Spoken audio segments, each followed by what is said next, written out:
Trigger warning. This story contains descriptions of abuse and trauma. Viewer discretion is advised.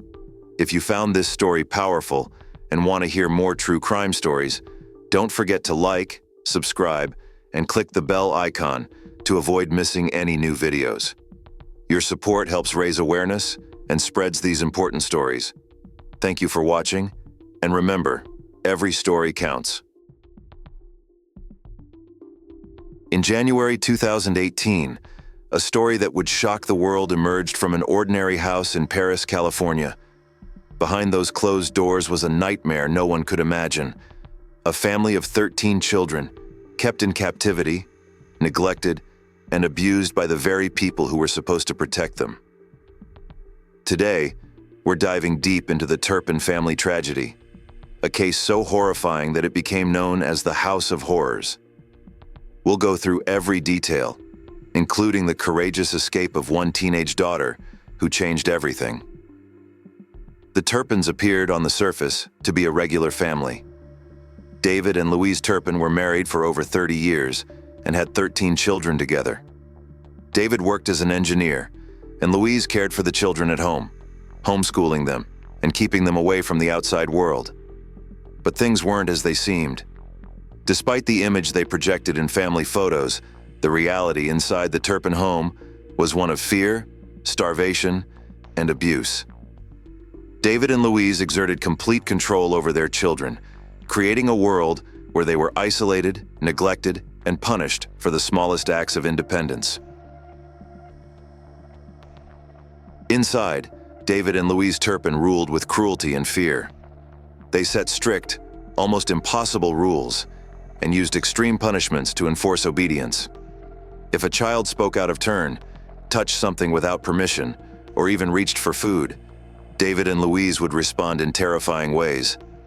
The most severe punishment was chaining the children to their beds. If a child disobeyed, they would be shackled, sometimes for days, and in some cases, for weeks. Heavy metal chains were padlocked around their wrists and ankles, binding them to their beds and leaving them immobilized. The children were often kept in cramped, dark rooms with the blinds drawn, making it impossible for them to see sunlight.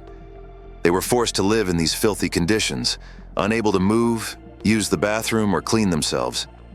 They lay there, chained, with bruises forming around their wrists and ankles, trapped in silence. Food was another weapon of control. The children were severely starved, given only one small meal a day. Many of them were so malnourished that they appeared years younger than their actual age. The Turpins controlled what little food the children received, often feasting in front of them while the children watched, too afraid to ask for more. Desperate from hunger, some of the children resorted to eating scraps they could find in the garbage or leftover food on the floor. But if they were caught, the punishment would be swift and brutal. If the children dared to eat without permission, they would be severely punished, usually with days of being chained to their beds with no access to food or water.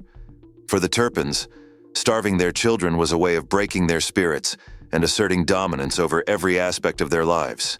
The Turpin children were trapped not only by physical restraints, but by psychological ones as well. David and Louise twisted religious beliefs to convince the children that the outside world was dangerous, that no one could be trusted, and that everything they needed was inside their own family. They were taught to fear outsiders and believed that leaving the family would lead to terrible consequences. This manipulation kept them isolated, not just from the world, but even from each other. The siblings weren't allowed to speak to one another without permission, and every interaction was closely monitored by David and Louise. After years of suffering, one of the children, 17-year-old Jordan Turpin, found the courage to escape. For Jordan, the abuse was unbearable, and her love for her siblings was stronger than the fear instilled by her parents. Early in the morning on January 14, 2018, Jordan made her move. She crept through the house, past her sleeping parents, and climbed out of a window. With a deactivated cell phone she'd found, Jordan managed to dial 911.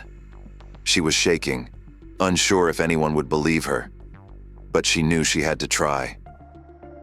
When Jordan Turpin made that fateful 911 call, She was 17 years old, but she sounded much younger. It was clear that the years of isolation and abuse had taken a deep toll on her development. Jordan had never been exposed to the outside world and never experienced the freedom to interact with others like a typical teenager. As a result, her speech was childlike, hesitant, and disjointed. When she spoke, her words were slow and unsure, almost as if she were still a small child.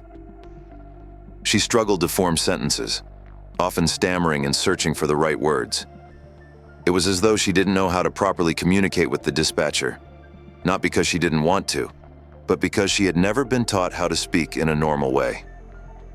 Her limited vocabulary, which was shaped by years of confinement, was starkly different from what you'd expect from a girl her age. She didn't know how to explain the full extent of the horror her siblings were experiencing. She told the dispatcher she was locked up and chained to her bed, but the language she used was simple and naive, revealing just how isolated she had been from the world. Despite these challenges, Jordan's courage shone through. Even with her broken speech and the overwhelming fear she must have felt, she found the strength to ask for help and to share the truth. She knew her escape was just the beginning, and she couldn't leave her brothers and sisters behind. The police arrived at the Turpin home within minutes. They were cautious, not fully understanding what they were about to uncover. When they entered the house, they were met with a stench so strong it confirmed Jordan's story before they even saw the children. Inside, they found children chained to beds, and others lying on filthy mattresses, their bodies frail and pale. The older children appeared malnourished and underdeveloped. Many of them didn't even understand the concept of a police officer. They were scared, silent, and completely unfamiliar with the idea of rescue. After the rescue, the Turpin children were taken to the hospital for treatment. Doctors were shocked by their condition, diagnosing severe malnutrition, developmental delays, and signs of prolonged abuse. The children began to experience the world for the first time. Simple activities, walking outside, using a restroom, and seeing sunlight, were all new to them. The healing process was long and difficult, but with each passing day, they discovered new freedoms and began to rebuild their lives. In 2019, David and Louise Turpin pled guilty to 14 counts of abuse, including torture, child endangerment, and false imprisonment. In a heartbreaking court hearing, the siblings were finally able to address their parents, but they did so with pain in their voices, knowing the damage their parents had done could never be fully undone. The Turpins were both sentenced to life in prison, with the possibility of parole after 25 years. But for the children, the journey was far from over. They were placed into foster care or sent to other homes, where their healing process began. While they were no longer under the direct control of their parents, many faced additional challenges as they adjusted to life outside the horrors of the house. Some struggled with their physical and emotional well-being, while others faced difficulties in the foster care system itself. Despite the abuse they had endured, many of them still needed time to learn how to trust, how to feel safe, and how to build a future for themselves. Jordan, who had been the first to escape, continued to stand as a beacon of hope for her siblings. She found a voice, and as she grew older, she began to speak publicly about her experience, using her story to raise awareness about the dangers of child abuse and the importance of protecting vulnerable children. Following their rescue, the Turpin children were placed into foster care, where they hoped to find the safety and love they had been deprived of for so long. Unfortunately, even after escaping their parents' clutches, many of the children faced new challenges. Reports later revealed that some of the children were mistreated once again. They experienced emotional and, in some cases, physical mistreatment while in foster care. The foster care system itself became a new obstacle to their healing. If you found this story powerful and want to hear more true crime stories, don't forget to like, subscribe, and click the bell icon to avoid missing any new videos. Your support helps raise awareness and spreads these important stories. Thank you for watching, and remember, every story counts.